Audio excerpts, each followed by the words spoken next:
Hello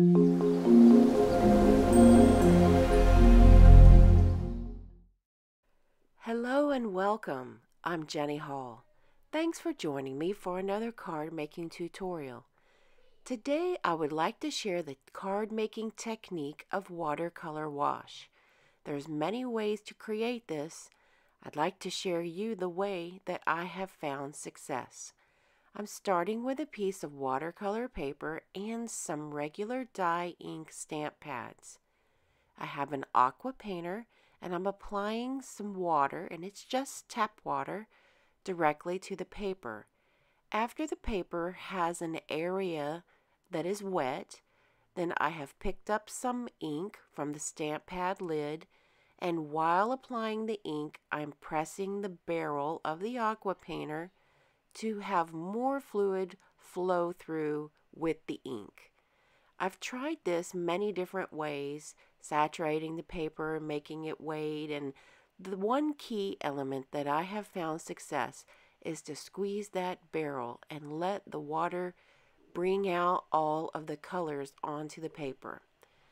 So I'm adding a little bit of water and diluting the ink that's in the stamp pad lid, and here you'll start to see that I'm squeezing the barrel right around now and making more fluid come with the ink.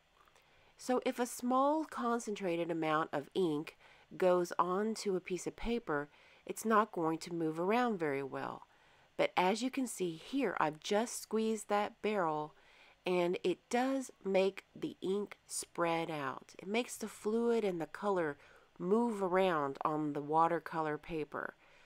So how I determined what area I was going to have colored is the initial wet that I added, the initial water coating.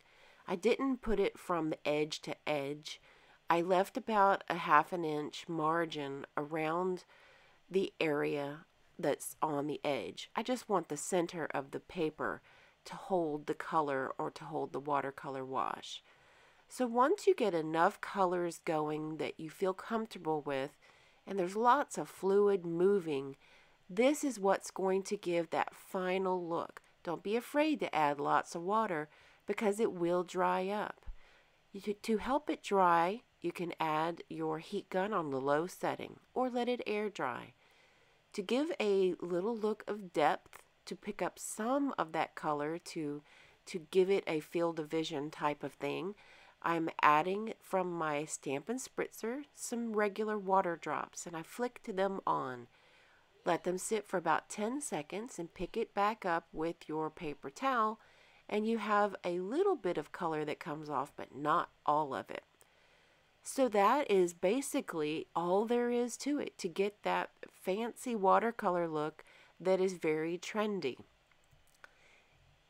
For my sentiment, I'm using a stamp from Christmas Pines, and I'm embossing it in gold onto vellum paper.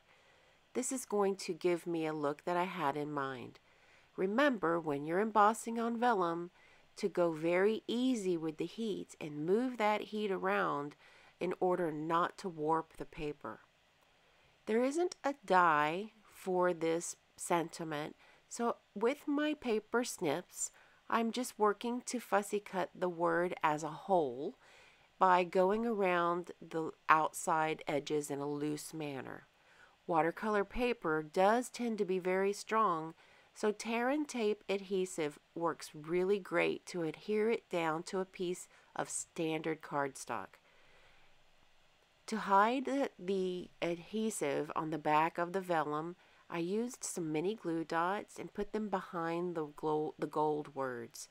Here's a sneak peek at a new product coming in the Occasions catalog. These are called Tutti Frutti Adhesive Backed Sequins. Aren't they cool? They're in some yummy colors. Even though this is a winter project, look how well I'm able to get the sequins to work. They'll be available in January for purchase, or if you're a demonstrator, you can add them to your starter kit now and take advantage of the starter kit savings. Inside the card, I'm using this pine sprig to keep it very simple, and I'll handwrite Merry Christmas on the inside. All of the products that I've used today are listed down in the video description, and they are available in my online store. Thank you so much for choosing me as your online Stampin' Up! Demonstrator. To join my team of crafting stampers and friends, go to my blog at jennystampsup.com and click on Join My Team. Thanks again for watching this video. I'll see you next time.